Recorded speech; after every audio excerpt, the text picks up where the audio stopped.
Shabbat Shalom. Now, I don't know about you, but this year I've watched a lot of TV. Whole seasons of shows that I would have never watched in the before times. Some of those shows are reality TV, the kind of TV that makes you a little bit embarrassed at how much you're enjoying the drama. In show after show, the most recent season, taped last year, comes to a predictable ending. There's a dramatic shot of hand sanitizer, or perhaps a montage of news reports about the impending pandemic. And each time, I feel a sinking feeling as the reality sets in. Plagues, isolation, regulations, who would have thought that these themes of Parshat, Tazria, Metzora could feel so relevant to our lives today?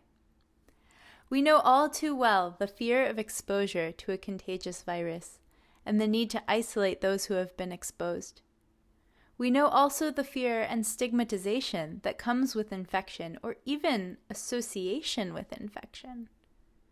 We instinctively see those who are infected not as people who are suffering but as a threat to our own safety. This is an understandable response, but once we understand our response, we must work past it to ensure that our humanity prevails and that everyone receives the care they need. Fortunately, our Torah foresaw our discomfort and provided us with a precedent for bringing someone back into our camp once they are no longer contagious. As we read in Leviticus 14:2, Zot tihyeh Torat ha-Metzora b'yom taharato. This will be the law for the leper on the day of their purification. We have a built-in structure for re-entry, for purification, a roadmap for return. While we definitely don't follow the same procedure of sacrificing and anointing and dipping birds in blood and setting them free, we can use this precedent of return to fight the stigma of disease and see the humanity in the person who is infected. Rashi, a medieval French rabbinic commentator, takes this idea even further, saying, "The words 'in this day' inform us that we may not pronounce them clean at night."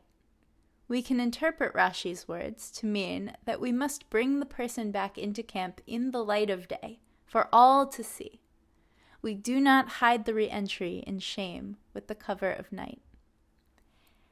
As we begin to return to more interactions with others, may we remember to be compassionate both to ourselves and to those who are recovering as we re-enter our various camps, schools, and congregations.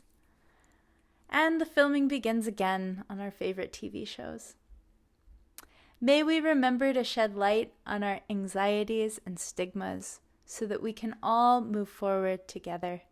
Ken Yehi Ratzon, may this be God's will.